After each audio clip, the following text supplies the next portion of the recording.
Nicole will be talking to us about that. And then to round out today's show, we're looking ahead to Saturday's No Kings rally happening at the Minnesota State Capitol in St. Paul. Minister JaNaé Bates Imari will be joining us to talk about what faith leaders are doing ahead of the No Kings rally. So that's today's show. Let's bring into the discussion our beloved producer, Grace Henry, who is in the booth today. Grace, what's going on? How are you? I'm good. I'm excited to hear all about baseball season. It feels like the kickoff to summer, kind of. It snuck up on everybody. It's crazy. Yeah. It felt like it was just October with the playoffs and whatnot, and then we just got through the winter, and then now it's such a beautiful day outside today. I think it's a nice, warm, welcome introduction into baseball season that is kicking off tonight in San Francisco. But the Twins, we're really excited about them. They will be kicking off their season tomorrow in Baltimore. How long is spring training? Spring training, about a month, maybe a little bit longer than a month, like 5 to 6 weeks. Pitchers and catchers reporting in early to mid-February down in Florida and Arizona. They did all of their games there. Of course, the World Baseball Classic was a special edition this year. All of those games happening right here on Fox 9. Team Venezuela reigning victorious in that. Mm-hmm. Those are glorified spring training games, getting MLB players ready for the 2026 season, which is beginning tonight. It's crazy. And then the Twins tomorrow. I know a lot of people will be locked in on that. The Twins home opener next Friday. Right here on Fox 9 as well. That game will be amazing. It should be a great atmosphere. I know there's nothing Minnesotans love more than getting outside, especially supporting the Twins in the summertime. Yeah, that's very, very true. I know I'm excited to get to some games, but how long is baseball season? Because I feel like baseball's on more often than it's not, if I'm not mistaken. 162 games. Okay. It's a marathon, not a sprint. Yeah. It's a marathon, not a sprint. So it's it goes all the way through spring, the summertime, and then it gets right into the beginnings of football season as well. So the longest season that we have of the Big Four American professional sports, and in my opinion, the most beloved. America's pastime. Everybody loves it. It's gonna be great, and I think there's a feeling this time of year, if you're a fan of any of the teams, that maybe this could be our year. Hope springs eternal. I think if you're a Twins fan, I think there's some more maybe realistic expectations. But hey, you never know in the sport of baseball. Anything can happen. The Twins are listed at 100-1 odds to win the World Series. You put a $10 bet down, you could win $1K on the Twins if they win the World Series. So who knows what can happen? Who knows? Anything can happen. And listen, the difference between the Dodgers, considered the best team in baseball, the back-to-back World Series champions, and the worst team in baseball, which is not the Twins. I would not consider the Twins the worst team in baseball.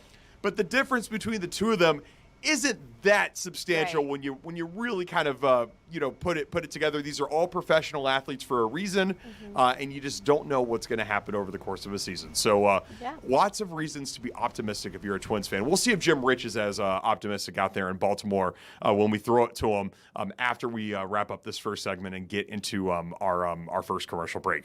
All right, let's go through some headlines here before we really kick off the show. We're going to start. We were just talking about the No Kings rally. A huge focus of that No Kings rally is going to be about Operation Metro Surge and the ICE agents' prevalence here in the Twin Cities over the course of January, February, and really still today.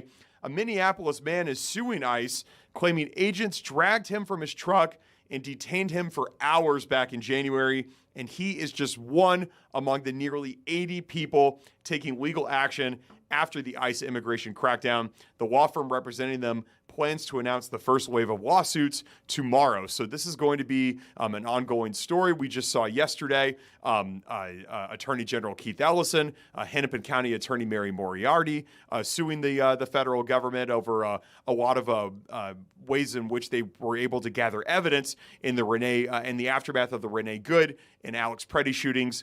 This today is just another example of people from Minnesota suing federal agencies here. So more to come on that story as we get more details on it.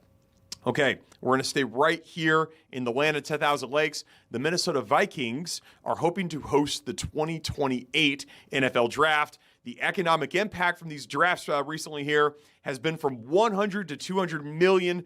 There were more than 600,000 people that attended the draft last year in Green Bay at Lambeau Field. 600,000 people attending the draft, Grace. I mean, that's insane. That's a lot. That's a lot of people going to Green Bay, Wisconsin, yes. too. Yes. I mean, I lived in Nashville during one of the drafts, and it was huge. They shut down the main stretch of Broadway where all the bars are and everything, and it was a lot of fun, but you could not get downtown. Like, you absolutely cannot. So it's so great for the businesses. It's so great for the community. It's not good for the traffic, but yeah, I mean, I think it'd be really fun for us to host a draft. For sure. And I think that Minnesota has the infrastructure to do it. Obviously, US Bank Stadium hosted the Super Bowl back in 2018, so this would kind of be a nice little 10-year anniversary of that event. There are some other cities that are in the mix that want to host the NFL draft, and why would you not? All the money that's going to come into your city. Right. But the NFL owners, all 32 teams, they review all the bids, and then they vote on them to see who gets them. So, and by the way, it's not just warm-weathered cities that get these. Like you said, Nashville hosted one. Chicago has hosted the NFL draft. Green Bay. In fact, the NFL has seemingly had a pattern of bringing these NFL drafts to more cold weather cities because they know that the Super Bowls are already going to the warmer weathered cities anyways. Right. So they want to kind of spread the wealth, if you will, of their big events, bringing them to the cold weather cities. That trend is going to continue next month. Pittsburgh is going to have the NFL draft, and Pittsburgh schools have already shut down for 2 days for the Thursday and Friday of draft. That's for real. That's a real story. Good for them. Yes. That's super fun. I mean, I know people in Pennsylvania love their football. I mean, Minnesotans too, but especially in Pennsylvania. So good for them. And I know in Minnesota, a lot of us were disappointed that we're not getting any World Cup games played here. So hopefully the draft will kind of have the same. We'll actually get the draft, because I know people had their fingers crossed that the World Cup was going to be played here, but I think there were issues with some of the fields. They needed real grass, and of course some of our fields have turf. So I don't know. Minneapolis is great. Why wouldn't they want to do the draft here? I mean, that's what I'm saying. That's what I'm saying. Next year it's going to be in D.C., and they're not even holding it at a stadium. They're going to hold it mostly on the National Mall. Oh, that's awesome. Next year. Yeah. So these are a lot of cold weather cities. So I don't see why Minneapolis doesn't have a really good, reasonable chance to get this bid for the 2028 NFL draft. And hey, who knows? Maybe they will get the NFL draft in 2028, and the year before that, 2027, the Vikings will win the Super Bowl, and the Vikings will have the last pick in the first round of the NFL draft. We can only hope here in Minnesota. We'll see what happens with the Vikings and this story as it continues to develop. All right, let's stay within the sports world. We're going to go to commercial break, and when we come back, we're going to throw it to Charm City, USA, Baltimore, Maryland. Beautiful city, the Inner Harbor, crab cakes, the whole deal. What a beautiful place to ring in the 2026 season. That is where Fox 9 sports anchor Jim Rich is located. He is embedded with the Twins, and he will join us from Oriole Park at Camden Yards. One of the most beautiful parks, by the way, in all of Major League Baseball. If you're looking for an excuse to get out to Baltimore, go visit the Oriole Stadium. It is absolutely gorgeous. Jim Rich will be joining us from there. So more to come from the afternoon shift right after this.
Buy me some peanuts and some Cracker Jacks. I don't care if I ever get back. It is time for the baseball season to kick off. This is my favorite professional sport that we have, and this is a bona fide holiday for me. One game tonight, the Yankees and the Giants in San Francisco, and then tomorrow, the rest of Major League Baseball kicks off in a massive way, and there is perhaps no bigger game on the slate tomorrow than in Charm City, USA, Baltimore, Maryland, or the Minnesota Twins, your Minnesota Twins. The 1991 World Series champion Minnesota Twins will be kicking off their season in massive fashion, and there in Baltimore is Jim Rich, Fox 9 anchor. Jimmy, what's going on? You're charming in Charm City, USA. Oh, well, thank you. Thank you. Yeah, it is very charming here right now. Behind me, you can see there's the Orioles taking BP here, getting ready for the Twins. And I don't know if you can see this, Adam, but way out there on the scoreboard, it has a simulated score up there. Yeah. And it says Orioles 8, Twins 1. And I mean, I think that's pretty disrespectful for your opponent to have to take batting practice. Well, you have the game all mapped out there, and your club is winning 8-1. Yeah. That's it seems like some home cooking right there, Jim.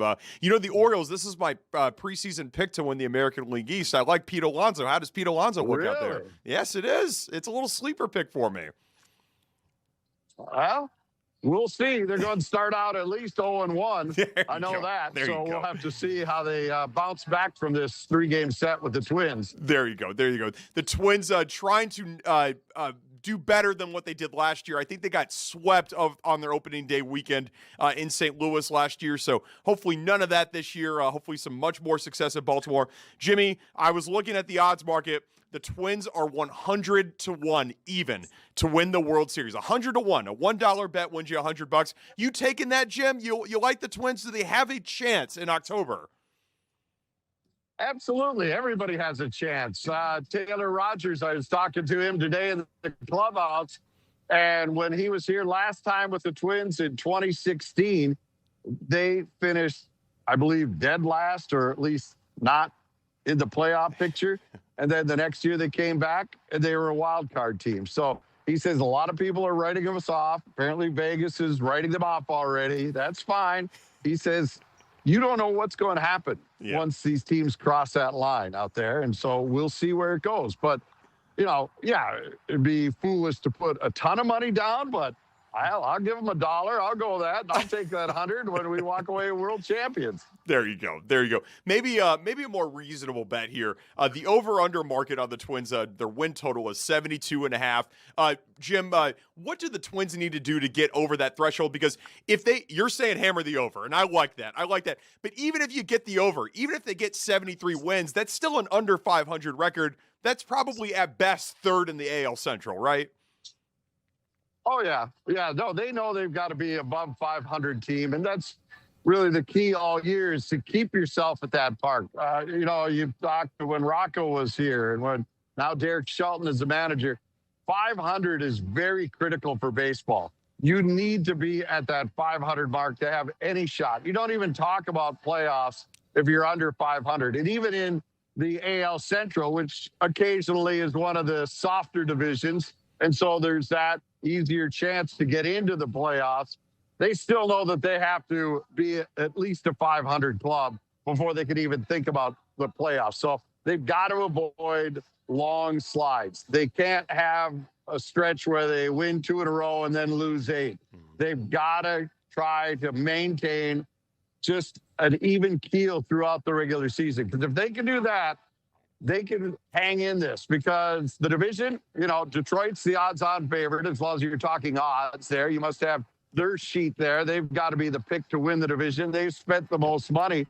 But did you realize everybody's barking about the Twins payroll, that the White Sox and the Royals, or no, the White Sox and Cleveland are spending less money than the Twins this year. Everybody's saying how cheap that the Twins are being right now. Well, those teams are paying significantly less to their roster than the Twins are. Yeah. Listen, maybe the Pohlads are spending out a little bit more money. And, hey, who knows? You start winning a few games, especially in the first half of the season. At the trade deadline, it looks a lot different than what it did last year. And maybe you're going out and you're getting some guys. Speaking of guys that are currently on this roster. Well, yeah, let me give you a point. Let me give you just a quick point on that. Tom Pohlad came in, I think it was 6 weeks before the start of spring training. So basically, the free agent cupboard was bare. There was nothing there to go buy. So people are saying, well, you didn't buy anything. You didn't do anything yet. He hasn't had a window yet. So, yeah, to your point, let's see what he does. If this team gives him a reason to jump in with some cash, let's see what he does at that trade deadline. But go ahead. No, that's right. That's right. Give him a reason to spend some cash, Twins. Let's win some games on the field. Give the owner a reason to go out and get some guys. That's what I'm saying. Jim, let's get your preseason MVP for the Twins. One guy that you think is going to stand out. Well, an easy choice would be Byron Buxton, right? He's the number one horse in the barn. He's got to have another year like he did last year. I'm going to go with I'll give you a real dark horse. I'll give you Luke Keyshaw as your MVP. Okay. I think the kid can really come through for you. It's a very small sample we've seen out of him, but it was very impressive last year. But the people I've talked to around here said this kid is all baseball, Adam. It's all he wants to do is play the game. And we talked to him today, and I talked to him about opening day. This is your first opening day. He's like, I don't care. I'm more excited to play the game. I don't need to go through the pomp and circumstance. I just want to get on the field. And he is what they say, 5-tool player. He's got all the abilities. He can steal bases. I think he's going to be a real igniter for this team. And Derek Shelton has him leading off or batting third, depending on what kind of pitcher they're facing. So I think Luke is going to have to really have a big year from start to finish for this club to be into this. Luke Keyshaw. I like that name there. I'm going to go with Anthony Bonda as my preseason MVP, Jim. Of course, he's a Dodger. He's a Dodger. I thought you were going to go with James, your outfielder. I love James. Is he on the opening day roster? Is he on? He made the Yes, indeed. All right. See, he's here. I saw him today. I gave him your best. We got two guys. James Outman's a great guy. I am on the James Outman hype train. We got to see him a little bit last year, but Jim, give the people a reason to fall in love with Anthony Bonda. He's one of the newcomers this year. Well, you tell me, because I've not seen him pitch in a game here. No, I'm serious, because you watch Dodger baseball all the time. Yeah. You know what he brings to the table. Yeah. When I spoke to him, he seems very cerebral. Yeah. He really thinks his craft. He knows what he needs to do on the mound, and he thinks through things all the time. Like, we asked him 3 questions, and I bet you he talked for 5 minutes. Yeah. It was astonishing how much information he wanted to share and wanted to talk about baseball. So I don't know how this bullpen stacks together. They don't know how it stacks together, because Bonda is your veteran and Taylor Rogers, and all the rest are unproven. So how they stack it, how they use it, we'll see. But there's a lot of question marks when you look at the bullpen. Yeah. There's no question marks when it comes to the food scene in Baltimore. Have you had a crab cake yet, Jim? No, everybody's telling me to, but you know how hardworking we are. We don't have time to get a crab cake, run around to restaurants and things. There's plenty of great crab cakes. I was telling the viewers in the first segment, I got to say, if you're a baseball purist and you want to go to a ballpark that you haven't been to before, Oriole Park at Camden Yards is a great choice. Am I right in that? Yeah, and I haven't explored the whole thing yet, but here, we'll give everybody a look at this place. I mean, it is very cool. You're so close to the game here. Yep. And, it just has that feel of a old-time cool ballpark for being a new one, like you were talking about. It's retro. And, the upper deck, even though you're up there, it's very close. They hung them very close to the field. And then, of course, the warehouse right there. That here you go, Adam. Do you know the only Twin to put one out there and off the warehouse? All right, so it's got to be a left-handed bat. Let's go with Justin Morneau. That would be my guess. You have crushed it. I see. I'm not That even. is This is my 100% American right. League team. How about that? See, that was a nice little guess right there. It has to be a left-handed bat. It has to be a left-handed bat. Great call. I love it. I love it. All right, Jim. I asked you your Twins preseason MVP. Let's scope it out to all of baseball here. Give me a World Series prediction, an AL representative and an NL representative. AL. Boy, I haven't really dug through them all yet. Everybody's saying this Baltimore team is supposed to be real good.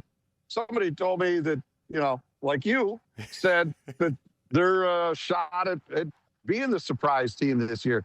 I mean, you always have to go with your Yankees. You love them. And your Dodgers on the other side. Not a Yankees fan. That is my least favorite professional team. No. I do like the Orioles. I don't know about getting all the way to the World Series by chance, but I think that they can win their division. So, but I'm going with the Twins. I'm going with the Twins and the Dodgers. What's up with that? Why aren't you choosing the Twins? Well, you said outside of the Twins. You said, let's go around baseball. Let's open it up. So I was opening it up. We can go with the Twins. I'm rooting for them. I'm rooting for you too, Jim. It should be an awesome atmosphere tomorrow. Game time, 3 Eastern, 2 Central. Will we be able to see you at all tonight or tomorrow morning on the Fox 9 News? Oh, yeah. Tomorrow, we'll be on the 5 and 6 o'clock newscast. We'll have packages for you at 9 and 10. Tomorrow, we'll be live in the Fox 9 Morning News with General Manager Jeremy Zoll. And also the manager, Derek Shelton, will join us live. Oh, nice. I think that'll hit in good day. So we'll be here at the ballpark by then. And he's agreed to chat with us on opening day. And then the game itself is on Twins TV, which is a great way to watch your Twins baseball. And I think it's only like $20 a month. Yeah. So what, you get 25 to 30 games a month, you're paying less than $1 to watch a baseball game. So check that out too. Their pregame coverage will start at 2 o'clock here, 1 o'clock Central. That's great. That's great. And Jim, by the way, I know you've been in Baltimore the last couple of days. The people in Minnesota, they've been really wanting to get your opinions on these new Minnesota hockey coaches. So let me just throw you a little curveball here, if you'll play with my baseball analogy. I like that baseball analogy. That's right. That's good. A Clayton Kershaw curveball. How about that? I'll just to play to it. Can you give us some brief thoughts on both the new men's and women's coaches for Minnesota hockey? Wow. The men's side is probably the most entertaining one, is because of the fact that Brett Larson comes in here with 8 years of experience at St. Cloud State, and he made the Huskies go without all the bells and whistles and money and resources that the University of Minnesota possesses. So when you look at what he's going to now have, it's kind of like somebody used the analogy of he was the guy driving a Chevy Cavalier. Now, all of a sudden, he's handed the keys to a Chevy Corvette. There you go. And now he's got a chance to really load up. So it'll be interesting to see how he turns that program and in what ways he wants to run it. And then on the hockey side, you got Boom May, who was already in the program. So he's got a great feel for the players that he has. And he also has connections to USA Hockey. He was on the staff of the under-18 team, and all of those women players will be coming into college. So he's developed a relationship, which should help on the recruiting side. And he also says he wants the team to play with a little more bite. He didn't see that the last couple of years. And so that's what Wisconsin and Ohio State has done, is they've turned up the nastiness a bit. So we'll see how the Gophers can counter that. Yeah. And I'm pretty sure, Jim, in Coach Larson's press conference, I think your name came up in some way, shape, or form. So, Jim Rich, you could be in Maryland, you could be anywhere in America, but you'll always be very close to the state of hockey, and people really associate you with the sport here. So you're a legend, Jimmy. No, just trying to get her done. Just trying to get it done. I'm not the guy with a big fancy set and a Twins uniform. I mean, look at that. I told you, this is my squad. This is my American League team here. Did you hear about the shout out during any of these hockey pressers at all?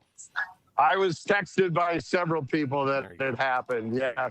There you go. Brett, he came into St. Cloud, and that's when we, as Fox 9, were carrying St. Cloud games. So he saw the benefit of being on the air with us. And Pat Micheletti was my color partner up there.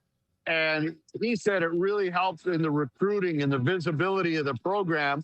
And then when we switched to the Gophers, he lost that. And he said you could tell the difference both in attendance, in interest, and he said it may have had a little bit to do with the recruiting too. So he wants to be back with Fox. He sees how beneficial we can be to all our television partners. That's why the Twins are with us, the Saints, St. Thomas, St. Cloud State for all those years, now the University of Minnesota, the Vikings.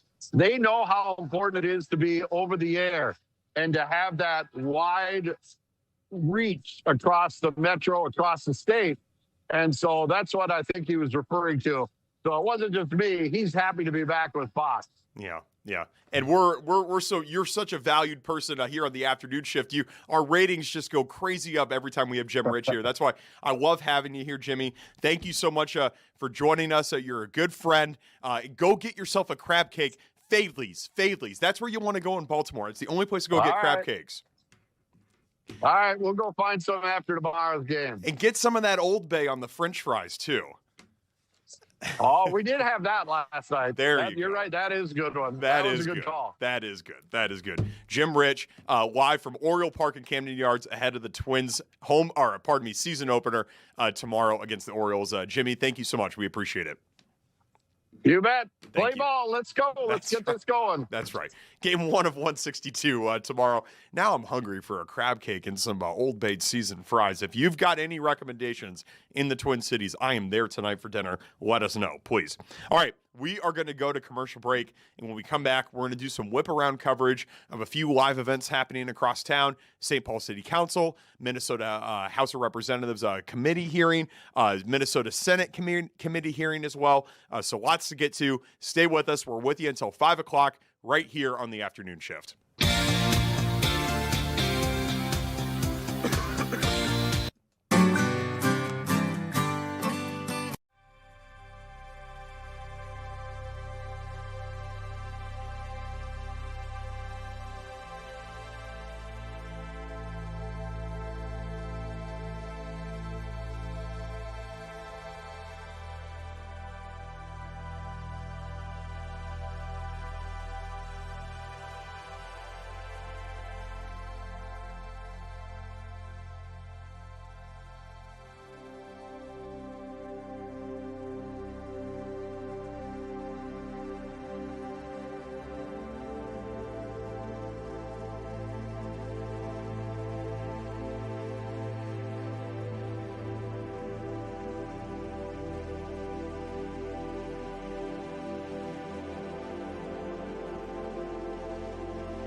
Welcome back here to the afternoon shift. There is a lot of live events happening across town right now.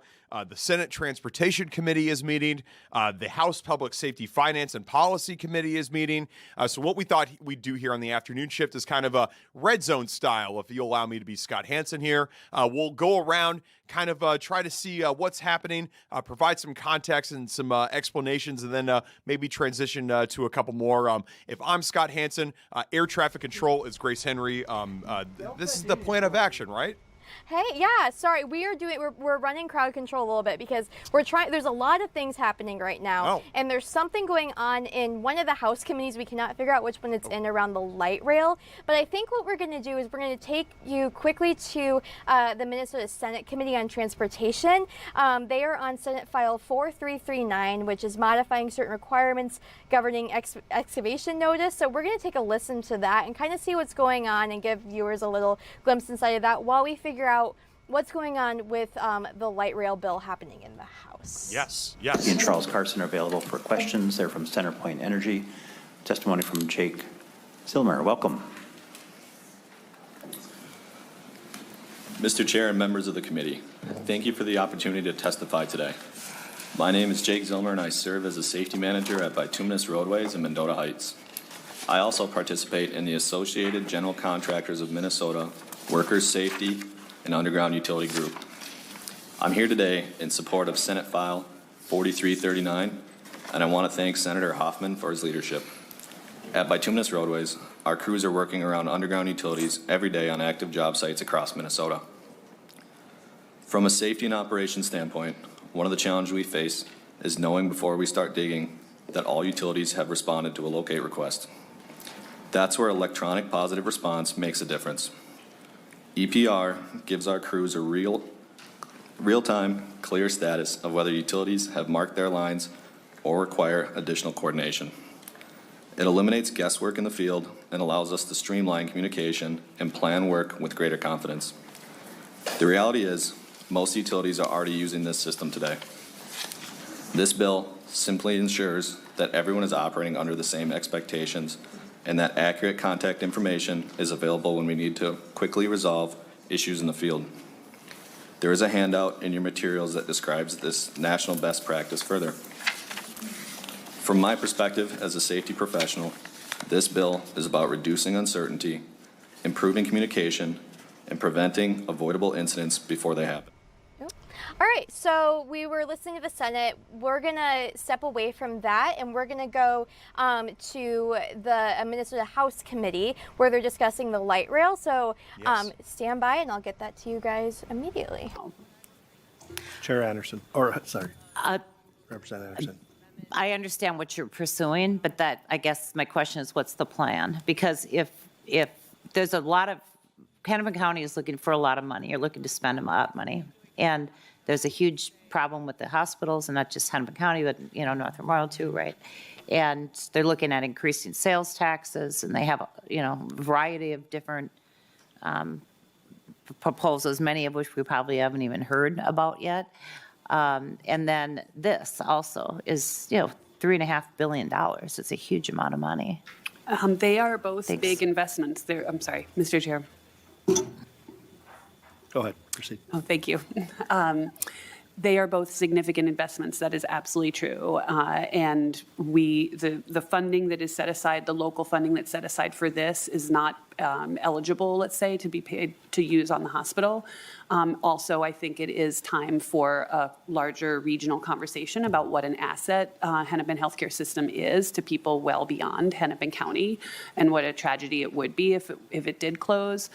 That being said, the county has stepped up year on year with significant property tax investment, but I think you'd agree we can't drown our residents in property taxes to support the hospital. That would have other unintended consequences. Yeah, thank you. Follow up, Representative Anderson. No, thank you. Okay. Representative Scrava. It's the questions that I had were have already been asked, but one of the questions about the federal funding, has the Green Line, is that operational, and how has it been operating? The Green Line is operational. The Green Line extension will be operational next year. As I was alluding to, light rail continues to attract the bulk of transit riders. We found, so before the light rail sort of was built in the Twin Cities, we had a bus system, and with the addition of light rail to our system, we've found a big increase in ridership, and that light rail is driving that increase, and we anticipate that for the Green Line extension as well. Okay. Representative Scraba. Chair, one of the, and I've heard it, but I haven't heard the answer yet. What is the plan if there is no federal funding, period? Let's say there is none. What is the plan? Commissioner. Thank you. I hesitate to theorize because that's like, I don't know, what is the plan if the feds turn off the lights? We as local government, and I think the legislature as well, continue to put one foot in front of the other and follow the processes that have been laid out for us in the past and currently with the feds. We're in very close conversation with the regional office of the Federal Transit Authority. Mm-hmm. They have been very encouraging of this project, and this project ranks extremely well, and also, may I say, like really cheap per mile compared to other projects that we're competing with around the nation. So I feel extremely confident in what we're going to see, in this engagement with the federal government. And additionally, I'm informed by the process of pursuing federal funding for the Green Line extension, which, of course, brought up very similar questions. Mm-hmm. But as somebody who was, in every room and in every conversation on that project as well, that process, I bring sort of that confidence, having seen how it's done and knowing that even in these times of uncertainty, the feds see the value of investing in projects like this. Mr. Chair, I have a question for you before we move Chair forward Tabke. here. Thank you. This all feels very weird. I'm not quite sure what exactly is going on here. The commissioner is not on the hot seat for this. She's a testifier, so I don't know if she would like to go sit down. It seems like this is just asking and doing a great job, obviously, as always. But we're not talking about the bill. We're not talking about what's going on with this bill. This has House File 3441 that is in front of us right now. So I would like to talk about the bill and where we're at, and not necessarily just grilling the commissioner on questions that we could send as emails or discussions or however that may be. So I'd like to, if possible, return to 3441 so we can have discussion about the merits of this bill. Thank you, Chair Tabke. Thank you, Commissioner, for your testimony today, and we will move on to the bill. Thank you. Kraft, did you want to speak on the bill, or did you want to represent Kraft? I know Jones does. She wants to speak on the bill, though, not on the testifier. Yep. Okay. Okay. Now we're back on to the bill, and I will open it up to Representative Jones to talk about the bill. Representative Jones? Oh. Thank you, Mr. Chair. Sorry, I had to find my mute button. Thank you, Mr. Chair, and thank you, Representative Koznick, for the opportunity to speak on this today. Specifically to the bill, and what it's trying to do is to push the operational and maintenance costs onto Hennepin County for this transit line when it opens. I just want to state clearly on the record that is categorically unfair.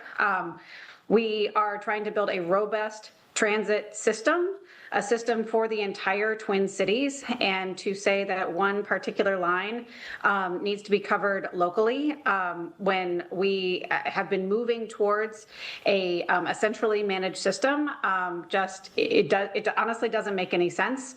And it is just another way that we continue to to go round and round on this project. It's conversations like this that prevent us from from building a robust transit system. A robust transit system is one that has a singular management agency. That's what is best practice around the world, and where the funding can be counted upon, because we need that certainty going forward. And yes, we need thoughtful deliberation.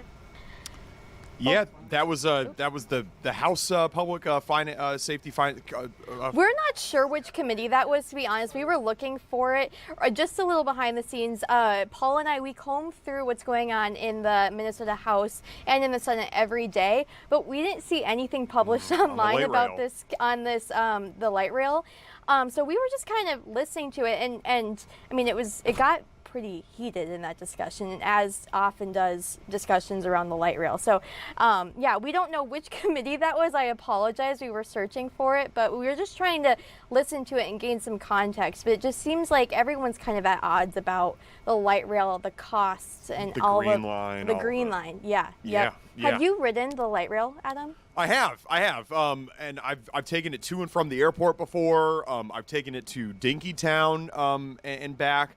I can't say I'm an everyday rider. Right. I don't think admittedly, I don't think I've ridden it this calendar year. Mm-hmm. But it's always been efficient and reliable. And honestly, I think it's one of the better ways to get from the airport to downtown Minneapolis. Yeah. And so, listen, a lot of other cities don't have transit operations like that, where you can literally get on a train from inside the airport and it'll take you to the downtown area. Not even New York has that from LaGuardia Airport. You got to get on a bus to a train. Kennedy, you can, but you know, it's expensive in a lot of these cities. If you want to do it from Kennedy Airport, it's going to run you about $20 Wow. To get there. So the light rail, $2, Yep. Flat rate.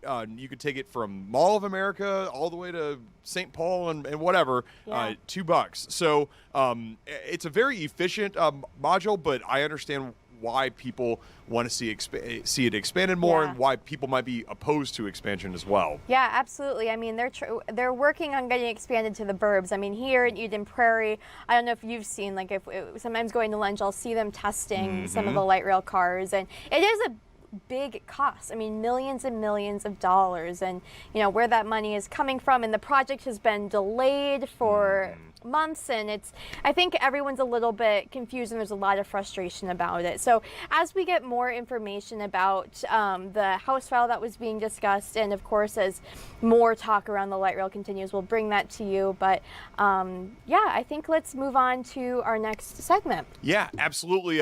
If you have been following, we were just talking about Dinkytown right there. If you've been following Minnesota athletics, specifically the women's basketball team, they are in their first Sweet 16 since 2005.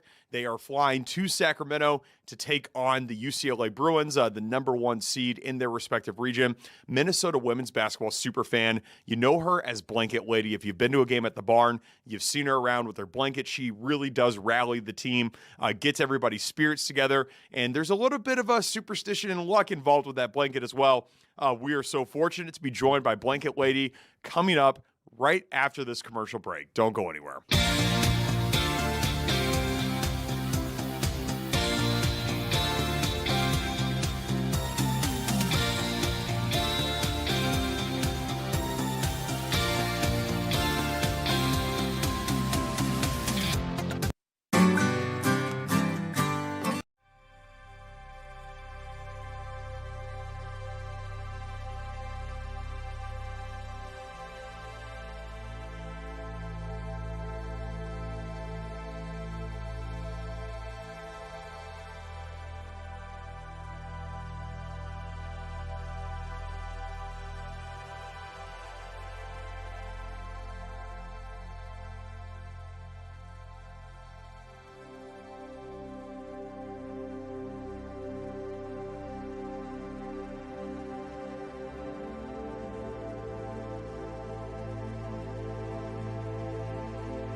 Sky U Ma, we are so excited for the Minnesota women's basketball team to take on UCLA on Friday night in the women's basketball tournament Sweet 16. An incredible accomplishment by Minnesota, getting to their first Sweet 16 since 2005. And one fan that is surely making the trip all the way to beautiful Sacramento, California, is Minnesota superfan. You know her as Blanket Lady. She's at every game. She's been going to games for decades, hasn't missed a game in decades. She has this blanket and she runs around the barn and really serves as a fan and a sort of a superstitious good luck charm for the Lady Gophers as well there. We're so fortunate to be joined by her earlier today. Let's replay back that conversation with Blanket Lady. We're so excited for the Minnesota women's basketball team. They are back in the Sweet 16 for the first time since 2005. They will be taking on UCLA on Friday night in Sacramento, California. And one fan that's definitely going to be there is the Gophers' #1 supporter. You know her as Blanket Lady, and she joins us now via phone. Blanket Lady, what's happening? How are you? Oh, I'm doing great. I am so excited. This is like being in heaven with the Gophers going to play in Sacramento. That's amazing. That's amazing. Blanket Lady, people just know your name, the nickname Blanket Lady. What is your real name? My real name is Elvira. Peps is my nickname, Newman. Everybody knows me as Peps or the Blanket Lady. I love it. I love it. And how long have you been following the Gophers for? I got season tickets in 2004, and I haven't missed a game since 2011. And I live up by St. Cloud, so it's kind of like a 126-mile round trip every time I go. So I pray that the weather is good. Yeah. And so what's inspired you to get so involved with the Gophers? I mean, that's not a quick drive down for each one of these games, but you're so committed. You haven't missed a game in several years. Well, I guess I went to a game, and that's when Lindsey Whalen was playing, and everybody else loved the Gophers, and I just fell in love with all the fans and the players and the team and the ushers. They just welcomed us down there, and I just feel at home. That's almost like my second home now, the Williams Arena. Yeah. Have you gotten to know any of the players or the coaches yourself? Well, I know them, I don't interfere with them. I hope not, but to talk to them, on the in the hallway or whatever, but not best friends. Yeah. So, can you describe your role during the game? What's with this blanket? How does that get incorporated in your persona, if you will? Well, the blanket started because I'm a caregiver, and she's in a wheelchair, so we got front row seats at the Williams Arena, and she was always cold. Well, the ladies next to her made her this blanket and gave it to her, and I held it up just to show appreciation to the audience, and they applauded. And then I ran about 10 feet, and they clapped some more. And then now I run the whole thing and try to get them rallied up to cheer for the Gophers. Yeah. And does your blanket, does it work? Or is it like a superstition that you have with it? Well, now it is. Yeah. And I know you were a big part of the win on Sunday. Can you take us back inside the atmosphere, inside the barn this past weekend? Well, that was so rewarding because when I ran, my ears hurt because the fans got so into it, and I'm like the leading cheerleader, I guess, for that. But the fans were just so amazing. Well, the team was amazing first, and the fans followed along with their cheering. Yeah. This is such a huge moment for the Gophers, their first Sweet 16 appearance in 21 years. Can you just talk about the significance of Friday's game? What does this mean for the University of Minnesota community? I think this means not only for the University of Minnesota, but the whole Minnesota area. And a lot of other people are cheering on the Gophers. But yes, I think we deserve it. I think the team deserves it. I think they've worked hard. And for the university, it can only be plus. Yeah. It's going to be such an exciting atmosphere. I know they really struggled against UCLA. You were probably at the home game in January. Why do you think Friday's going to be different versus the first time they played them this season? Well, we know we played them once, so we know what their strengths are. Also, Tori will be back playing. I think she'll make a difference, and I think the rest of the team will play tough, and they'll know what to expect now. And this is a whole new ball game. Everybody's on cloud nine, and I think the girls are not peaking, but they're playing well together, and the coaching is coaching good. I think that hopefully it's all come together, and I think we'll give them a good game. Yeah. It should be a very exciting game on Friday. We're so looking forward to it. What's next for you after the women's basketball season ends? What's the next big Minnesota sport that you're going to be on to? Well, I do go to the volleyball games too, and the volleyball is where I run with the blanket too. And I'm just too busy with like for basketball and stuff and volleyball. I go to the Eden Valley Watkins girls and boys games. So between that and the Gophers, I'm busy with those two. But they know, Eden Valley knows, if the Gophers are playing, I'm down at the Gophers. I'm down at Williams Arena or a Maturi. Yeah. You are Minnesota's #1 fan. They ought to give you a plaque or something. Have you gotten any recognition from the university yet? Hey, I just have fun just being part of it. I'm so excited that they let me run with the blanket and be part of their happiness and their organization. So I couldn't ask for anything more. That's awesome. Well, Blanket Lady, we appreciate your fandom, all of your support for the Gophers.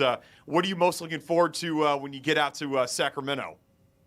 Going to the game and watching it. That's my number one thing. But I guess just being in the atmosphere of it will be great. Yeah, absolutely. Well, we'll be looking forward to seeing you on Friday night from Sacramento when the Gophers take on the #1 seed UCLA Bruins. This is a big matchup for the Gophers, and we'll see if they can get to their first Elite Eight. Since that Final Four run in 2004, we're really excited about this team here. And Blanket Lady, safe travels, and thank you so much for all your support for Gophers athletics. And one last thing, go Gophers. There you go. Go Gophers. Thanks, Blanket Lady. We appreciate you.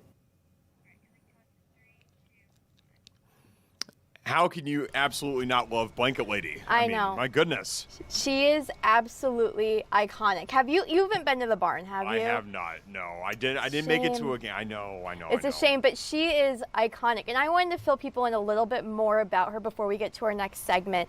So she is 81 years old, and she has not missed watching a game since 2004. Like, that is absolutely amazing.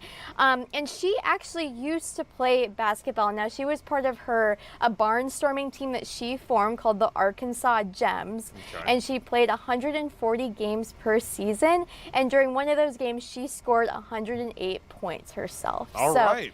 She is an icon. She was a player. And I was reading a piece where she expressed that she she was a little disappointed that she was known a little bit more as a Blanket Lady than as a basketball player, but she's happy for the fame regardless. So we love her. She's awesome. And yeah, I mean, I hope the Gophers pull through on Friday. And yeah, I don't know. What do you think? Do you think they have a shot? I mean, shoot, with Blanket Lady out there, of course they have a chance. She's propelled them on to victory and was a huge part of the win over Ole Miss on Sunday. So, hey, listen, I'm with Blanket Lady. I'm with the Gophers. It's going to be an uphill challenge on Friday night. But weirder things have happened. Yep. And I think they can give UCLA a game, especially with Blanket Lady there. So I'm really excited for her that she's able to make the trip. I was setting her up. I was hoping that I was going to get like an In-N-Out order or something from her when I said, "What are you most looking forward to, Sacramento?" But she's laser focused. She's like, "I'm excited about the game." So she's all in on the game. I like it. Yeah, I know I was on the phone with her earlier today. She was on her way to Williams Arena for the Boys State basketball tournament. She's in her bowling league tonight. And then tomorrow she's going to Sacramento. So how about that? I hope to have that much energy when I'm 81. I know. I am with you, but yeah, maybe if the Gophers make it to the Elite Eight, we'll have to have her back on. Yeah, I think we absolutely should have her back on if the Gophers make it all the way to the Elite Eight. That would be amazing. Good luck to the Gophers women's basketball team, and good luck to Blanket Lady. Safe travels to everybody going out to beautiful Sacramento, California. And while you're out there, by the way, have some fun outside of the game. Go to In-N-Out Burger. Go get yourself a little taste of California while you're there. All right, speaking of burgers and meat, we're going to transition the conversation into meat raffles. This is something I've never been to, but Randy Meyer, Fox 9's very own Randy Meyer, evening news anchor, he loves meat raffles. They are in the news right now in Congress. Lawmakers are considering a bill to raise ticket and prize limits for these meat raffles. So Randy's got the latest on all of them. And if you don't know what meat raffles are, kind of like I don't, I think Randy's going to be able to explain those as well. So Randy Meyer coming up right after this. Don't go anywhere.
Welcome back here to the afternoon shift. Lawmakers, they're considering a bill to raise ticket prices and prize limits on Minnesota's popular meat raffles. I've never been to one of these before. Maybe many of you at home have been to one of them before. Somebody that's definitely been to a meat raffle is Fox 9 anchor Randy Meyer. Randy, thanks for coming into Studio 9. I appreciate having you here, man. Thank you. My pleasure. Yes. You know, Adam, I've been asked a lot, many times to talk about things over the course of my career. Meat raffle is not one of them. Never been asked. But I'm happy to talk about it. You've been to one before. Oh, yeah, I've been to more than one. You've been to more. What? All right, tell people what's the meat raffle experience like? There's a lot of people that maybe have not been to one before. Okay, so it's you have to understand the tradition of the bar scene, the northern Wisconsin, northern Minnesota bar scene. Now, we're talking about Wisconsin or Minnesota here in terms of their regulations, but basically they're the same in the northern tier of states. It's as much getting together with your friends and family and maybe winning something. Oftentimes, obviously, they're for charity, so whatever money you spend is going to go to charity. Generally speaking, you don't necessarily walk out with much. Yeah. And that's one of the reasons why here in Minnesota they want to change sort of the parameters. Yeah.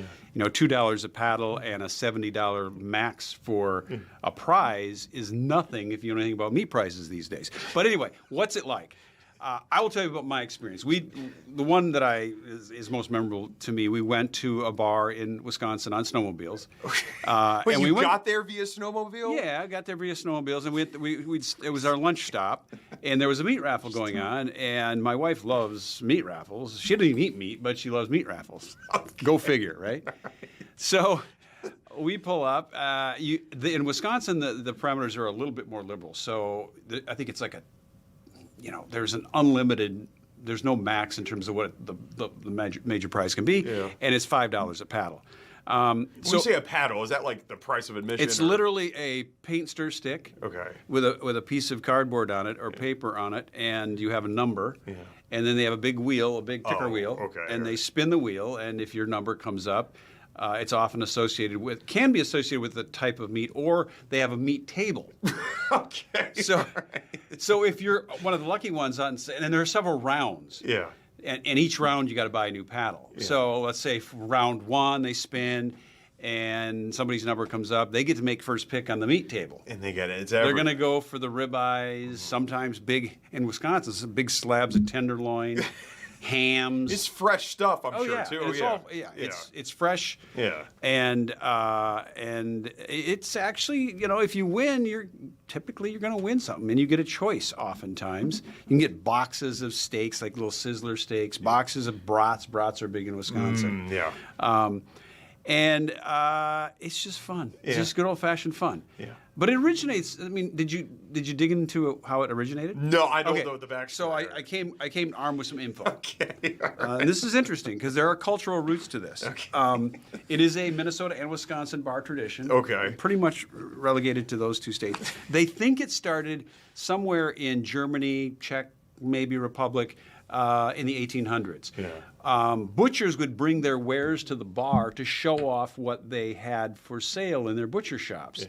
So the meat ended up in the bars, and they'd do something to give the meat away or sell the meat. When it came to America, it became a much different situation. It was kind of a display of people that had food. Like almost like a status thing. Yeah, kinda, we have meat. Yeah. And then it became this charitable thing. Let's raffle our meat for money for charities. And it just developed over about 150 to 200 years. Yeah. So interesting. I'd never heard of one. I've never made it to one. I don't know if I'm going to be able to make it to one with my time here, but it sounds really interesting. But right now, the conversation's at the Minnesota State House. What's going on there? So Minnesota has very limited regs. Now, you think about when meat raffles became popular in Minnesota, they started regulating them somewhere around the mid-'80s. Prior to that, there weren't a lot of regulations, but in the mid-'80s, they put a $70 max on the highest value prize. Okay. And your tickets or your placards could only be $2. Okay. Well, think about the price of meat today. Yeah, right. I mean, you can get 3 steaks at $70. Yeah. So they've had to decide, I think we need to maybe get a little more liberal on our pricing here. Yeah. Because you'd have to sell a lot of $2 paddles. Right. To get any kind of profit for these charities. Yeah. So it makes sense that they would raise this up. But Minnesota has been pretty restrictive on any type of gambling in this state anyway. Yes. So that's why it really hasn't morphed over the years. Wisconsin has no regulations. I know that from experience, our paddles were $5 a piece. Yeah. And I saw meat that was worth hundreds of dollars. We're talking like elk, we're talking some fine cuts. There can be, but more.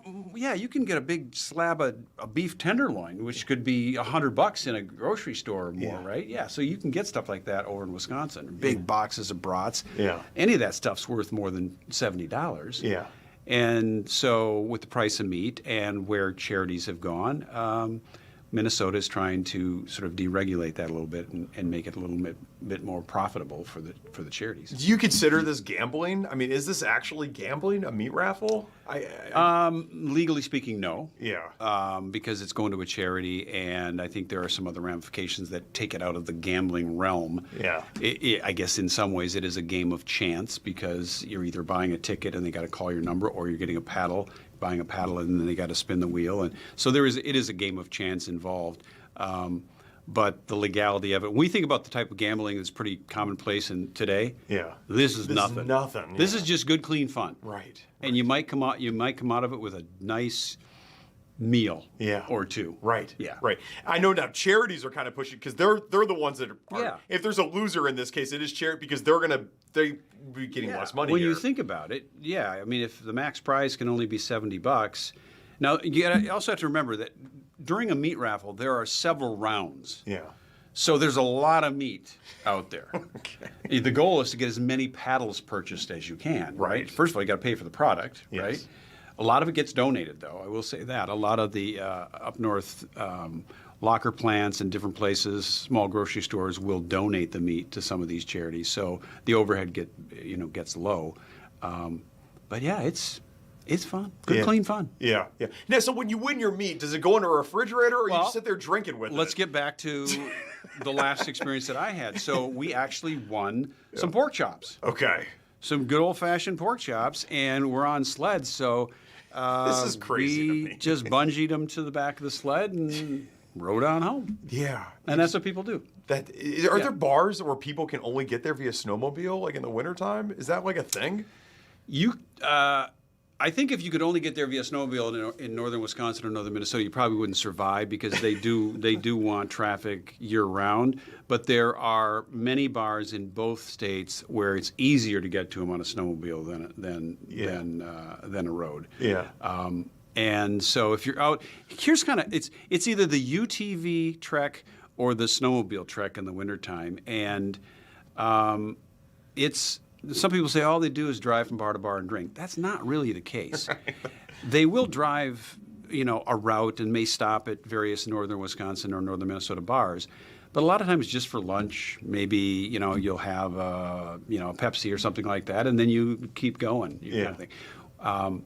We always encourage, and I would, our group certainly. We don't drink and ride snowmobiles. Yeah. We don't drink and ride UTVs, but.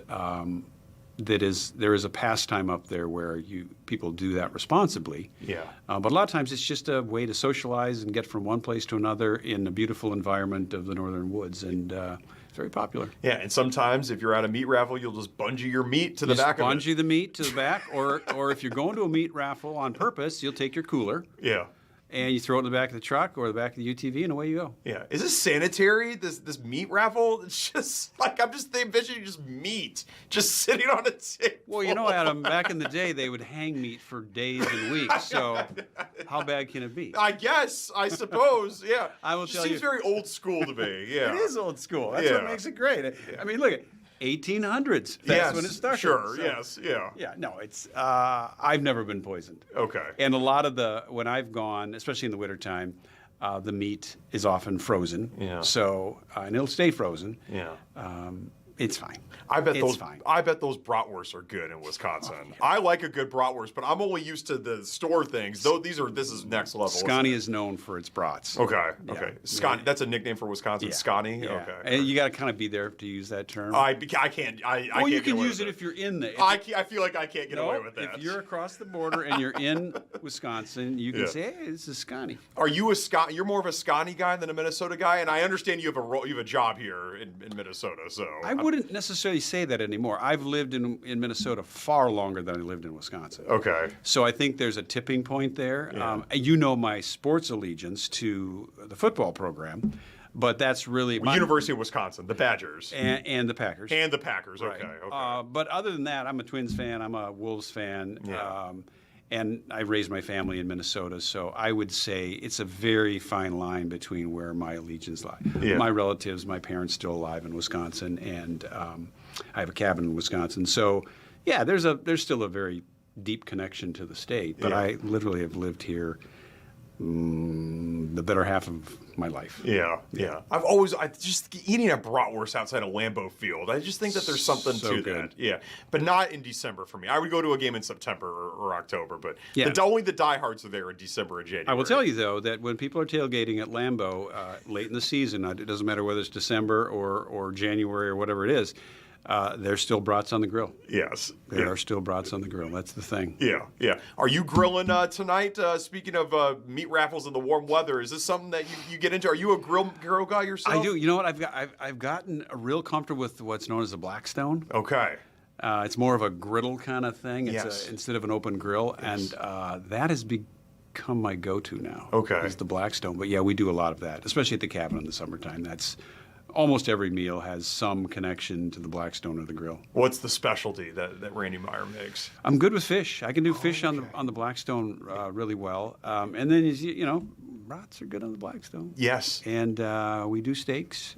You catch your own fish too? Sure. Oh my gosh. You can't buy fish. You can't. What do you mean you can't buy fish? You can't buy fish. I buy fish from Whole Foods all the time. Then what's wrong with that? I buy swordfish steaks. Do you know this is the land of 10,000 lakes? There are fish everywhere. Yeah. It takes nothing to get fish here. You get fish for free because you're going to go out and fish for it. Yes, I do. Yeah, but that takes some patience too, doesn't that? It's like a whole day worth of stuff, right? You can just go buy it. It's more convenient. You're not a very patient person, are you, Adam? I'm not a very patient person. I've never fished in my life before. What? No, never. Adam. Never. I've been out there with the pole and you just sits there for an hour and it's like, all right, what do we do next? That is astounding to me. Never fished. What's there to do? I just don't. People find it very relaxing. I don't get it. Well, your experience was not a good one then. You have to go where you're actually catching fish. Okay. That's the thing. I mean, it's a very active sport. There's casting involved. I like to fly fish, so that's where you're catching them where they jump out of the water? Well, is that fly fishing? No, that fly fishing is you're fishing with literal, tide flies, and got a long pole. Like a fly, the buzz, like a fly that's like in the air? Oh, you've seen them, right? They're tied. They got I've never seen a fly fish. I don't even know where to start with this guy. Did they just drop you on the earth? I don't know. They don't fly fish, and where I'm from, my family doesn't fly fish. Okay, here's my advice. Yeah. Rent the movie A River Runs Through It. Okay, that's all right. all you need to do. Or watch the new series, The Madison. Okay, I think Paul and Grace have been talking about The Madison. Yeah. Yeah, then you'll know what fly fishing is. You ever do ice fishing where you just go sit and you freeze? Isn't Well, that part of the charm of ice fishing? Is we getting have learned in the upper Midwest there are ways to stay warm ice fishing. I Okay. mean, some of these ice fishing houses. Is that by drinking? Is that how people stay No. warm? Oh, They're I thought that was a term for drinking. They're like heated campers. Oh, got it. With got it, holes in the floor. Okay. And so you cut your ice hole, and you're sitting. You got TVs. You don't have TVs? to. You don't have to suffer, Adam. Okay. All right. I mean, you can. You can sit out on the ice in a bucket if you want, and do this all day long. We need to do just an outdoorsy segment if you're down for it over the next 2 weeks because there's a 2-week time limit here. We need to do an outdoorsy segment. You're down for this? You're learning, yes, yeah, absolutely. Your learning curve is really, really high because you don't know anything. Yeah. Well, wait a second. There's a lot of things that I know. I can tell you where to go. Is this on camera? A French dip. Yeah, right here in the middle. He Yeah. doesn't know anything. I mean, let's talk. We could talk some LA geography. I know all about that, or some New York subways. I can talk about that. What pastrami? We could talk pastrami. All right. I can Answer talk this pastrami. question. Yeah. What good does any of that do you here? No, it doesn't do me any good here, except for the pastrami thing, because I have found there's only one place where you can really get pastrami in Minnesota, and I do love pastrami. Cecil's Deli. Yeah, that's the only place you can get pastrami. Okay, here. here's my challenge to you, Adam. Okay. If for example, you were dropped in the middle of the wilderness, would you survive? No, I wouldn't, because I would need my phone. And you're not going to have your phone in the middle of the wilderness. Phone. There's no service. But you have to know how to hunt and gather. You need to know how to feed yourself and shelter yourself. No chance. Never made a fire, never camped, never hiked, hiking is like going and doing on the beach and I've hiked Torrey Pines before, like with the cliffs. Nice. Nice. That's not a hike though. While you were golfing? Yeah, because the ball ended up over there and I had to hike through some of the weeds to get it. Oh, Adam. Yeah. We did hike Torrey Pines one year. That was fun. All right. I don't know if that's real hiking though. So that's the only time there was no. Grace is saying no. There's not. There were no boots involved. There were. It's not like that. So yeah. Let's make this outdoorsy segment happen. I think that'd be a lot of fun. We'll YouTube it. Well, YouTube it. Yes. Yeah, that'd be great. That'd be great. That'd be great. What do you want to do? I mean, the world is your oyster right now, Adam, because you've done nothing. I like oysters, and I like them on the half shell. See, that's a fit, but you never fished an oyster, have you? You can't. And that's not a Minnesota thing. No, you're not going to That's find a those southern here. thing. Yeah. No. You can, let's see, from as far as crustaceans and things like that. Shrimp? You can, not here. No. But you can't, there's crayfish. Okay. Closest thing to a tiny little lobster. We call those crawfish where I'm from. Okay. Yeah. Or crawdads Right. if you're really into it. We do have clams. You ever been to a crawfish boil? See, now we're Yes, talking I my have. thing. Now you can just shuck it, and you you suck- slurp it up, yes. and you slurp up all the, and then you got the corn and the venison and the potatoes. See, now we're talking. You get a nice little cold can of Bud Light there. See, I could do that. I could do that. That is really roughing it. You are. You ever done that before? See, I've done that before an LSU football game. Now that's electric. Well, that would be fun. That's electric. That's the southern equivalent of the bratwurst. Here's what we have up here. We have fish boils. Fish boils. So let me describe a fish boil to you. Yeah. Because we do those at the cabin too. They're a big thing over in Door County, by the way, in Michigan. But anyway, so you obviously have a big pot of water. Get that thing to a rolling boil, and then in succession, you put certain things in that water. Yeah. You start with your potatoes. Yeah. Then we like to put corn in. You put corn in, you put onions in, and then eventually you put your cod or something like that in there, and you bring it to a boil. It takes once the fish goes in, about 5 to 7 minutes later, you pull the thing out and you dump it on a table. Newspaper. Yep. And you've got drawn butter. Yes. And people just have a feast. Yeah. It is the best. That sounds good. Yeah. I would participate in something like that. Yeah, no, that's really good. Yeah. And that's something that we do up here in the Northland. Yeah. Well, I love the Northland. I love Minnesota. I really do. I never really. You just have never done anything here. You know what? I explored the heck out of Ramsey and Hennepin counties, but outside of that, I don't know if I ever really did too much in Minnesota. So, Grace is saying, "Oh gosh."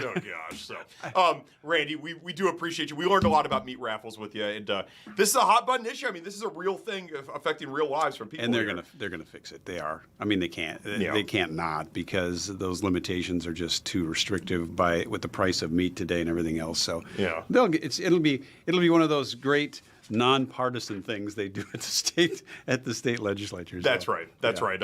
Here we'll do a transition here. You got your taxes done. All that's done. Good. All done. Yep. All done. 3 weeks from tax day today. It's coming up, April 15th. Yes. No, I got mine done. When you don't have any kids at home anymore, it gets pretty simple. You don't have a lot of dependents. You don't have a lot of things that you have to worry about, and so it gets done pretty quick. Yeah. We have Nicole Middendorf. She's the CEO of Prosper Oil Finance. You know Nicole? I do. Oh, okay. Yeah. She's coming up next. She's talking to us about tax returns, making sure you don't leave any money on the table, because it is your money at the end of the day. You just got to make sure you get it. I've left a lot of money on the table over the years. Nicole is coming up next. Don't go anywhere.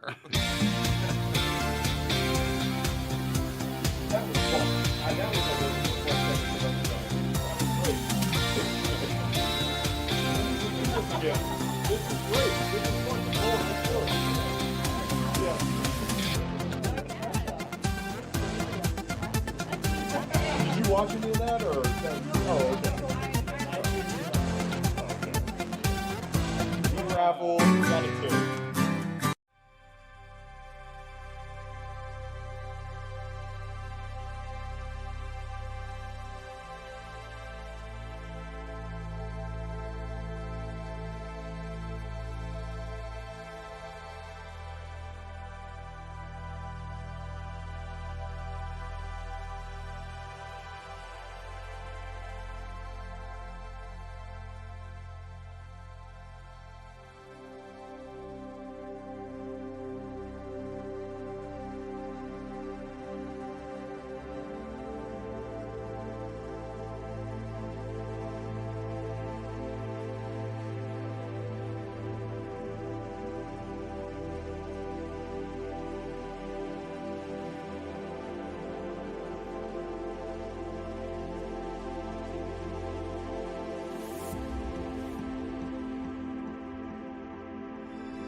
Welcome back here to the afternoon shift. We just had Randy Meyer here. Now we have Prosperwell Financial CEO Nicole Middendorf. Nicole, thanks so much for being here today. We appreciate it. Thanks for having me. Obligatory question. Have you ever been to a meat raffle? That's what we were talking about with Randy. So No. No. Okay.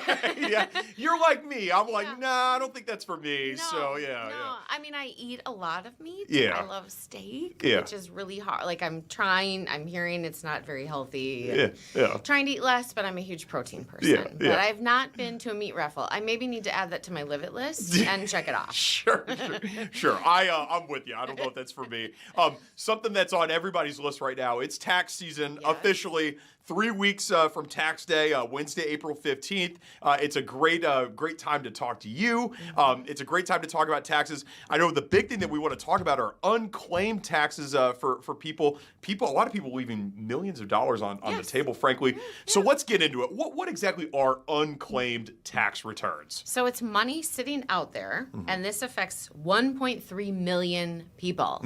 So there's 1.3 million people out there that either didn't file a return and the government owes them money, or they filed a return and like the check was mailed to them and they moved or went to an old address or they had the wrong bank account and they didn't get the money that they had paid into the government that the government needs to get back to them. Yeah. And when the government sends that check, a lot of people see that and they just want to just tear things up, and maybe they just tore it up and they don't even know that they have it, right? Right. And it's shocking. The average amount is almost $700. So there's 1.3 million people out there that the government owes them about $700. So to me, like, I know money can be scary and many times money can bring you anxiety, but we can't run from money because there's so many, it shocks me the amount of people that have old 401k plans out there that kind of forget about them, and there's money sitting out there, or there's also unclaimed property from the state, let alone now we have the IRS having $1.2 billion sitting out there that's owed to us as Americans, and people are not claiming it. Yeah, and their government, I mean, they will give you that money if you file, but if you don't file, it's not like they're going to be in a rush to they're not sending you Google alerts to make sure you get your cash, correct? There's no notification. So like if 2 years ago they sent you a check and you moved and you never got that check and you never cashed it, that money's sitting with the government. And if you do not claim it within 3 years, you have no ability to go get that money. So that money just stays with the government, goes back to the Treasury. Oh, man. So how can we get that money then? That's the next question. You can go to the IRS website. So go to irs.gov/refund. And you can, and it's kind of like, I always encourage people, go do that. Go to the Secretary of State's website for unclaimed property. And then also go to the 401k website that's brand new to find old 401k plans. And maybe you want to do like your neighbor or your sister or a friend, because you might come up with a new friend if you're all of a sudden finding money for someone. Yeah. But it's important to stay on top of these things and really go to the government to say, hey, you have money for me, I moved, I need those dollars. Or if you didn't file a return, like I feel like so many people get scared to file a tax return. Well, you might want to file that tax return because maybe the government owes you money. Yeah. It's just, I really find it baffling on the millions of dollars that people are just leaving out here on the table. You talk about money brings people anxiety. I think just simply doing taxes brings a lot of people anxiety. Maybe there's somebody out there right now that hasn't done their taxes yet. It's 21 days until the deadline.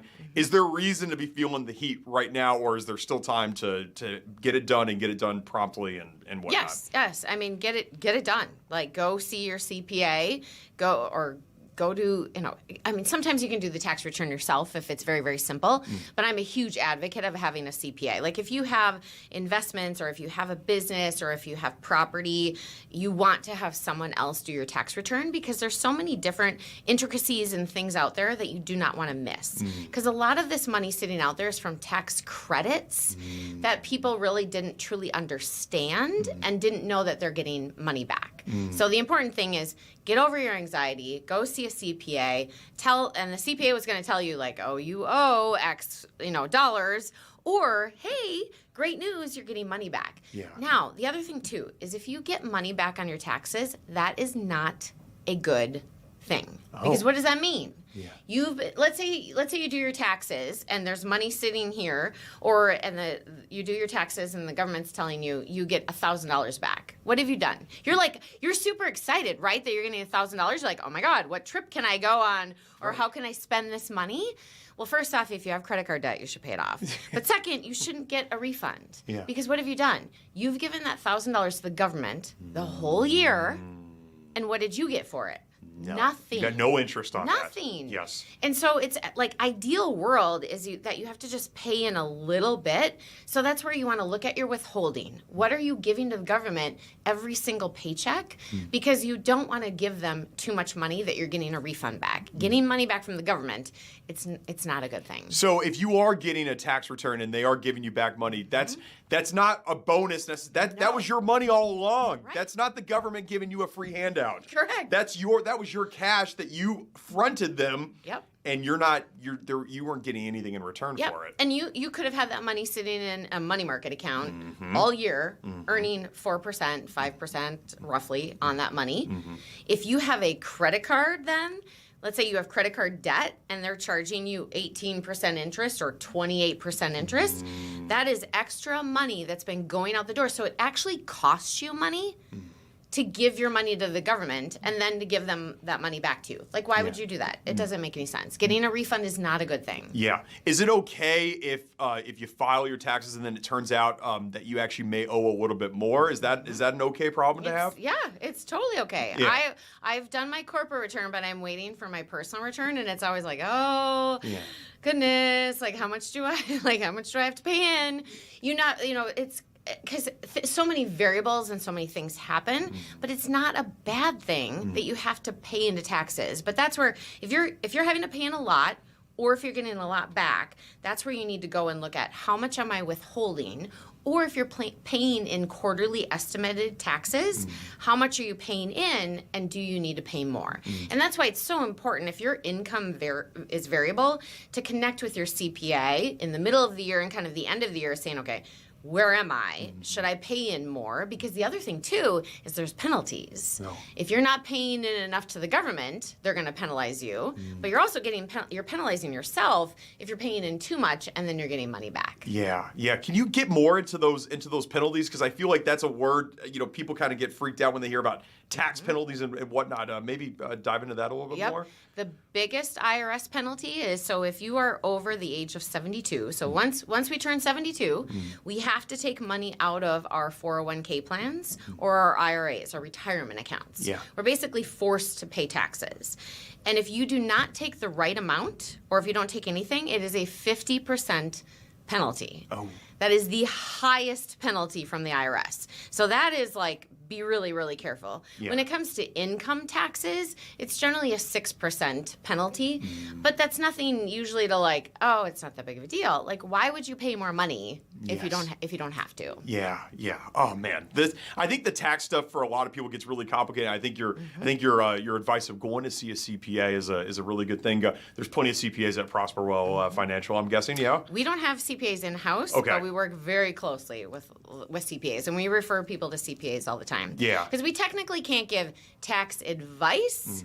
We can, for me, I'm a business owner. I've got taxes. We advise 700 clients. I can give you guidance, but I can't technically give you tax advice. Yes. Yeah, no, I get it. But between your financial advisor and your CPA, those two people can help you figure this all out and make it as easy and as painless as possible, and that you don't have money sitting out there that you're not earning or that you're paying in too much for taxes. Yeah. Back to people that maybe haven't done their taxes yet, and again, they just don't know where to start, and maybe they get a little nervous about going to see a CPA because I think that would cost money too and whatnot. Somebody trying to do it on their own, do you recommend that under any circumstance? It just seems very complex, doesn't it?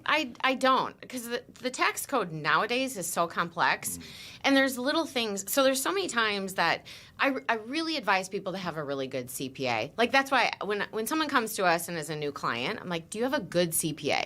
I don't ask, do you have a CPA? Yeah. I say, do you have a good CPA? Yeah. Because many times, so me as a wealth advisor, I will ask, are you contributing, so in the state of Minnesota, are you contributing to the 529 plan, which is an account for children? Okay. But any one of us can have a 529 plan of any age. Like, I can set up a 529 plan for myself, put money in there, and go use that for a cooking school in Italy. What is a 529 plan? It's a college account, or technically higher education account. Gotcha. If I, as a single filer, put $1,500 into that 529 plan, which I do, but I do that for my kids right now, I get a $1,500 tax benefit in the state of Minnesota. Okay. There are some people that are contributing to 529 plans. When they do their taxes, they're not taking advantage of that.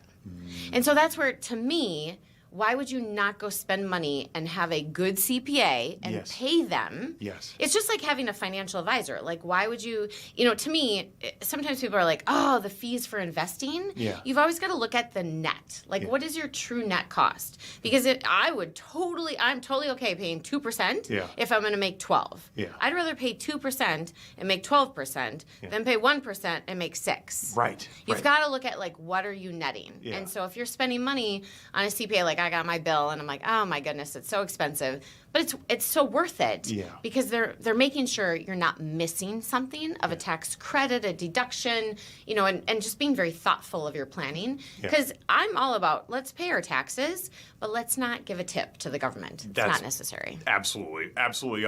Minnesota, is this a tax-friendly state, would you say? No. Not a tax-friendly Not state. at all. What makes it not a tax-friendly state? We have such high income taxes. Yeah. And so that's what's that at roughly? Or depends on how much you're making, I'm guessing? Yep, Okay. totally depends upon your income. Yep. And so, you could be 3%, 4%, 5%, 6%, 7%, 8%. And so that's where there are a lot of people that leave Minnesota and retire in Florida. Yes. Or Arizona. Texas, Tennessee. Texas, yep. Yes. Puerto Rico is becoming more popular. There's also no federal income taxes there as well. Right, and and we were just listing off those states. There's no state income tax laws in those states. You pocket all of that extra money. Yeah. Now, like in Florida, you're gonna drive on the highway and you'll have tolls and things like that. But they actually, things are changing so much. Property taxes now just went away in Florida, so that's where you cannot ever control what your state is going to do. But taxes here in Minnesota have been very high. Yes. So we are not a tax-friendly state at all. That's where it's so important to make sure that you're doing your 401k plans, you're doing the Roth IRA. If you buy Minnesota municipal bonds and you live in Minnesota, you don't pay taxes on those dollars. So there's all sorts of, you could do a donor advised fund, which is like having a foundation. You can have a business. There's so many things that you can do to be very thoughtful about your taxes and pay less. Yeah. We have a lot of younger viewers. I just heard you mention a buzzword, Roth IRA, because I just had a phone call about my Roth IRA earlier today. Can you tell people what a Roth IRA is and why they should be maxing it out every single year? Yes. So an IRA is an individual retirement account. Yeah. So it's in one person's name only. There was Senator Roth. This was like, I don't know, I think it was like 92 or something like that, is when we first got Roths as an account. So you're able to put money into that account as long as you have earned income. Yes. So if you have kids or if you're young, you want to put money, $7,000, into that Roth IRA. Yeah. Every year you contribute that money, and that money that you put into the Roth, you receive no benefit today. It's like if you're going to write out a check or if you're going to have us pull money from your bank account and put that in the Roth, you've already paid taxes on it. So there's no deduction. It's not like your 401k plan. Doesn't help you now. Yeah. But let's say you put that money in the Roth and let's say you have $10,000 in your Roth and $10,000 in your 401k plan. Yeah. Fast forward, you go and you're in retirement and you have $1 million in each of them. $1 million in the Roth, you get $1 million to spend. You do not pay a single cent of tax on the Roth IRA when you take the money out. The $1 million in the 401k plan, what happens? You get taxed on it. You've got to pay state and federal income taxes on that money, so you're not going to get $1 million. You're going to get like $500,000, $600,000. Still good, but but there's a significant amount of money yes. sitting out there that's going to the government versus yourself. Yeah. So that's why ideally you want to have money in both buckets, both places. Yeah. But the Roth IRA can be used tax-free for your first home purchase. Yeah. Hint, hint, nudge, nudge. Not for me, though. I know, you never want to buy a house. But what if you want to buy an apartment? Can you use the Roth for that, or no? It's got to be a home. First home purchase. It's got to be a home. Okay, Yep. yeah.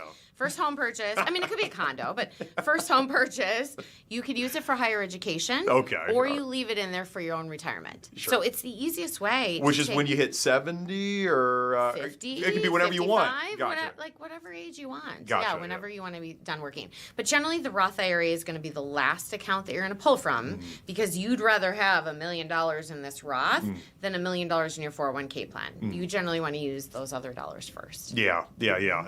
I love all of this kind of talk, especially this time of year. I know, again, it brings a lot of people anxiety, but I love it because it's fun for me. It's simple math that I understand, and listen, it's important to get this stuff done on time, and it's important to make sure that you're getting your money. I think the biggest takeaway that I learned here is that if you're getting those big tax returns, it's probably not. That means you're advancing the government a little too much there. You need to be careful about that. And the important thing is not to think, oh my gosh, like this is so hard or this is so difficult or I don't know anything about it. Generally, you've got to give yourself credit because did you ever have a class on finance?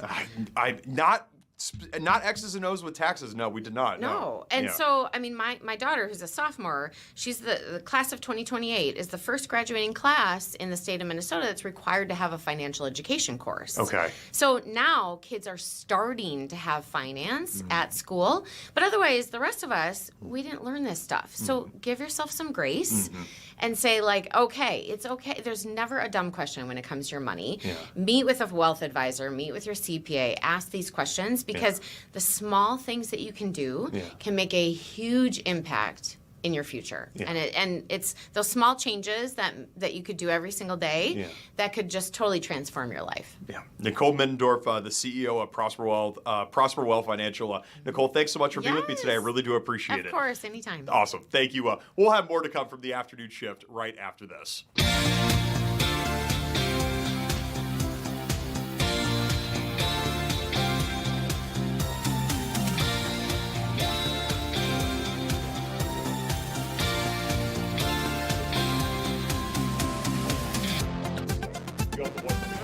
Middle of the night though, 1 to 3 a.m. So yeah. But we can talk about the sports thing.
Welcome back here to the afternoon shift. A programming note, not next Saturday, this upcoming Saturday, we will be broadcasting the No Kings Rally live from St. Paul right here on fox9.com, the Fox local app, beginning at noon. One person that's going to be there is Minister JaNaé Bates Imari. She is one of the co-executive directors of Faith in Minnesota. I was joined by her earlier to talk all about the faith community and how they're getting ready for Saturday's No Kings Rally. Let's take a look. Our next guest is JaNaé Bates Imari. She is a minister here in the Twin Cities, and she is also the co-executive director of Faith in Minnesota. JaNaé, welcome into the show. How are you today? I'm doing great. Thanks for having me. Yes. We're looking ahead to the No Kings Rally on Saturday. What's going to be your role on Saturday afternoon? So on Saturday, I will be speaking about the faith response here in Minnesota and the way in which folks of faith have really continued to show up and be a moral witness to the things that have been happening here in Minnesota, most certainly during Operation Metro Surge, but long before that and frankly, long after. So yeah. Can you talk about what the faith community's response largely has been in your eyes to Operation Metro Surge over these last several months? Yeah, I mean, so many of us know that, during Operation Metro Surge, Minnesotans poured into the streets, but also poured into faith spaces to be able to get the resources that they needed, to be able to pray together. But faith communities really showed up, providing mutual aid, providing the kind of support that families were needing in that urgent triage that was necessary. But we also did a lot of very deep long-term organizing that built us the ability for us to be ready for that kind of moment. So, for example, our organization held a 5,000 person meeting in December that was grounded in how are we as people of faith, as people across Minnesota, prepared to respond to an authoritarian regime and ready to do what's necessary to protect Minnesotans and to advance something good when the time happens. And so we had a full day training on that. On December 13th, we had, frankly, no idea that we would need to implement the tools and skills that we learned so quickly. But by January 7th, we were prepared. We had built the kind of muscle and infrastructure that was necessary so that faith communities could have what was needed to be able to rapidly respond. And in that rapid response, we got to experience, for example, the Day of Truth and Freedom on January 23rd, where we had an economic blackout here in Minnesota. But beyond that, we had tens of thousands of Minnesotans pour into the streets on the coldest day of the year. We had 100 clergy who were willing to and did risk arrest at the Minneapolis-St. Paul airport as they kneeled and prayed for the thousands of Minnesotans just in this year alone who have been flown out of our state and taken to horrific conditions like the detention center in Texas. We have had clergy members who have sat and prayed and bear witness in some of our largest corporations and demanding to meet with CEOs like in Target, like in US Bank. We have had faith leaders all across the state holding vigils, creating space for people to lament, but also writing letters to electeds and legislators and congresspeople. We have had folks fly, we have had clergy and faith leaders fly to DC to go and speak with many of our Congress folks to be able to make sure that they don't continue to fund DHS at the level of which they've been funding them, and most certainly to not fund the mass militia that has been wreaking havoc in our own state. And so that is just that, frankly, that's been a snippet of the things that faith communities have been doing and the ways in which they've been showing up in the midst of some of the hardest times that we've experienced, but we've also got to really witness some of the greatest beauty that the state has to offer. Yeah. And JaNaé, can you talk about the unification of various different faith communities, Christians, Jewish people, Muslim folks? Can you talk about the unity that we've seen? Because I've seen it here, but I think a lot of people, they view different faith communities and they look at differences instead of similarities. Oh, yes, yes. What has been really beautiful through things like Called Lighthouse, there have been Jewish leaders, Christian leaders, Catholic leaders, Muslim leaders, Buddhists, Unitarians, who have all been coming together in the full-throated faith response. And so there have most certainly been people across faith and denominations, and sometimes even folks who would say that they're unlikely to participate. We've had, evangelicals who have been working together, standing up together, saying what we are seeing, what we are experiencing is wrong. And we know that wrong is wrong and right is right. And we're not going to just sit back and let people be hurt. Most certainly not let people be killed. And then, frankly, even beyond what the response around ICE, we've also had folks standing up and responding to, the devastating cuts that are happening to our healthcare, the devastating cuts that have been happening to our food assistance programs, the devastating cuts happening to our child care programs. Faith folks across faith have been showing up together and making sure that we are truly bearing witness, being able to be real truth tellers and moral witnesses in this time. To be able to say that these cuts are completely unnecessary. These cuts are going to the pockets of billionaires, the most wealthiest of people in our country, and it's also funding things like Operation Metro Surge. And there are very few. It'd be very hard for you to find folks who would say, yes, I would rather fund Operation Metro Surge than ensure that folks get quality health care. Yeah. It seems like Saturday is going to be a real seminal moment for the faith community here in Minnesota. What are your expectations for Saturday? Can you talk about the significance of what Saturday could be? Baseball games for that. I mean, we really believe that Saturday is going to be a massive event where we get to once again see the spirit of Minnesotans come together. There will be tens of thousands of folks who show up together who are excited to rally together once again.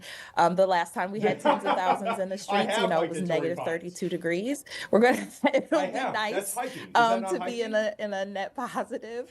And so we're looking forward to that. And I just think you're just going to see folks who are determined, and who are determined to be able to move into and to advance really good things. We know that No Kings most certainly historically and rightly so has been about declaring the fact that we do not have a monarchy in this country, and that you can't just unilaterally make a set of decisions, especially ones that have been to the detriment of the people who live here. And how are we taking responsibility to advance the good things that we know we all deserve? And so Minnesotans, and Minnesota being the flagship No King rally, I think we're going to get to see the ways in which Minnesotans are very, very ready, hungry to be able to advance some really good things here. Yeah, Saturday expected to be the largest No Kings rally in the United States. It should be quite a spectacle and quite a sight to see. JaNaé Bates Imari, you'll be there on Saturday. Thank you for all of your insights today. We really do appreciate it, and we'll look forward to potentially seeing you on Saturday as well. Oh, yeah, I'll definitely be there. And you can't let me leave without plugging that on Sunday, there's going to also be a massive rally at the Capitol for Palm Sunday. So there are going to be thousands of Christians who are showing up at the Capitol, waving their palms, and also noting that Palm Sunday was about a procession. It was about Christ on a donkey saying that he was here to be able to feed the hungry, to heal the sick, to welcome the stranger, which is the direct opposite of what our country has currently been standing for. Yeah, it will be quite a beginning to Holy Week on Sunday for sure there too. So, JaNaé Bates Imari, we really do appreciate your time. Thank you so much. Thank you. Thanks. JaNaé Bates Imari, Minister JaNaé Bates Imari, that was some great insights that she was able to provide there, and we're looking forward to the No Kings Rally broadcast special coverage that we're going to be giving you all beginning at noon on Saturday. I can't wait. I'm honestly excited. Never been in this building on a Saturday. It'll be a first. I know. It'll be fun. It'll be you, me, and Paul, and I mean, I think it'll be a really interesting event to cover. I mean, we know that Bruce Springsteen will be there. Yes. Maggie Rogers, who you didn't know before I talked about, but she'll be there. Jane Fonda. Joan Baez. Yes, exactly. See, now I know Joan Baez. Now the young people don't know who Joan Baez is. No, that's very true. I didn't know who she was. Very, very famous Northern California musical artist, kind of from like the Grateful Dead era a little bit. Okay, So, I gotcha. Yeah. It's surprising me that you're a Deadhead. I dig it. It's my go-to airline music. I just play the Cornell album from 1977. It puts me right to sleep. Yeah, it puts me to bed every time. Not in a bad way. It's just very relaxing to me. So yeah, Terrapin Station, all of that. So you're not a Deadhead, but you love Harry Potter. It's a big week for all the Potterheads, isn't it? It's a very big day, I would say. It was a very big day. Yeah, the new Harry Potter trailer for the new HBO Max series dropped today. I have some thoughts about it. I know you're not a big Potterhead, as you said, but not a Potterhead. It looks very cool. But Paul and I both agree that it's missing a little bit of the whimsy. It looks very artistic. I mean, as you would expect from HBO Max, but it's missing that whimsy. Have you seen any of the Harry Potter movies? Not 1 minute. Not 1 minute. Did you hear that? Not 1 minute. That's crazy. Nope. I know who the characters are. I know the faces. Daniel Radcliffe, Ron, Hermione. But I don't know. I've read a couple pages and I put it down. I was like, this is too unrealistic. I'm out. Yeah, it's an escape. It's an escape. It's unrealistic. Escape, it can't happen. Fun, and it's whimsical and magical. But what about biographies? I like biographies. Hey, it's the story of Harry Potter's life. So you know. Yes, of course. Yeah, but no, the trailer, it looks very good. The kids all look the part. It is a little weird seeing some new people stepping into the roles that I grew up with. I mean, honestly, Adam, in my family, you're gonna laugh. But I will say, almost every time I go home, at some point a Harry Potter movie is turned on. It is like it's like our background show. Sports. Like either it's sports, yes, either it is sports on the background, or it's Harry Potter. I think my little sister, could like word for word go through and just do line for line in every single Harry Potter movie. So my entire family's really into it. So I don't know. I have to ask them. They actually have been texting during the show about the new trailer. I don't know how they're going to feel about it. Because again, it's like, are you a Harry Potter purist or are you liking the newer adaptation of it? So, when does the movie actually come out? I'm not sure. And it's not a movie. It's a television series. Oh, okay. So it'll be, the first book will be, I don't know how many episodes it's going to be. Paul, do you know when it comes out? Is this the Sorcerer's Stone? That's the first book, right? It's actually called the Philosopher's Stone. So in the U.S., it's the Sorcerer's Stone, but in Great Britain, the original, in Australia, it's called the Philosopher's Stone. But one of the books is like isn't it like the Prince of Azerbaijan or something like that? The Prisoner of Azkaban. The Prisoner of Azkaban. Yeah, I and thought then it was the the Half-Blood Prince. Okay. Hey, you're close. You know more than your. If we're going to talk about unrealistic books, how about Junie B. Jones? Whatever happened to Junie B. Jones? Have they ever made a movie about?